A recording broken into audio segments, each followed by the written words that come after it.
These assembly elections are very crucial for the future of our country's secular democratic foundations and the constitutional order. And the important issue in these elections is to provide an alternative that will, on one hand, safeguard our constitutional republic, and on the other hand, provide greater relief to the people.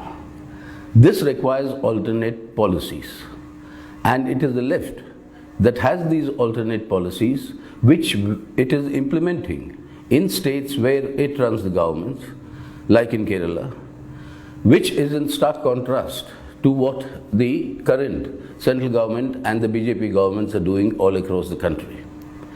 And that is why it is imperative that the left must be strengthened on both counts for the interests of our country and our constitutional order and in the interests of people's welfare. What are we seeing today? For nearly 4 months now, lakhs and lakhs of farmers are on the borders of Delhi protesting against these agri laws, asking for their repeal. On the other hand, the workers in the country, the entire working class, is on strike actions all across against this merciless privatization and the loot of our national wealth. The banks have gone on strike. Now the insurance sectors are going on strike. All the major public sector units, the workers are up in arms against this outright sale of India. And on the other side of it, you have unemployment growing, galloping in fact. And during the pandemic and the lockdown, it is estimated nearly 15 crores of people have lost their jobs. If this is the state of affairs of the people of our country, when you have the ultra-rich amassing wealth during this period, while people's livelihood has been dismally pushed downwards with this relentless rise in the prices of all essential commodities, led by this regular increases in the prices of petroleum products.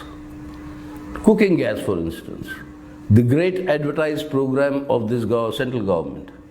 Now the prices are such that people are being forced to go back to using wood as fuel. Now this sort of a sorry state of affairs for the people of India, while the rich become richer and the poor become poorer, that has to change, means it requires an alternative policy direction. If our social harmony, if our promises in the Constitution and guarantees that the Constitution gives us of a secular democratic republic, of equality in political, social and economic life of the people, of fraternity, of liberty, you have all of this being trampled upon, particularly the democratic rights and civil liberties of people who are being, for no reason, just because they express dissent against these government policies, they are being picked up under draconian laws like the UAPA, sedition, etc. 76% rise in the UAPA, the people picked up under UAPA within this year. Now this is not acceptable.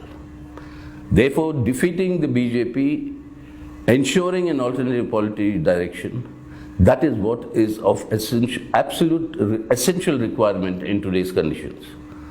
And our appeal, and my appeal to you, appeal of the CPIM to all of you, is that let us today strengthen the movement for saving India in order to change India for the better in the coming days. That requires the strengthening of the left, the defeat of the BJP, and the defeat of all those forces who do not have an alternative vision or who are actually kowtowing to the pressures of the BJP and their overall plan to destroy India as we know. That cannot be allowed.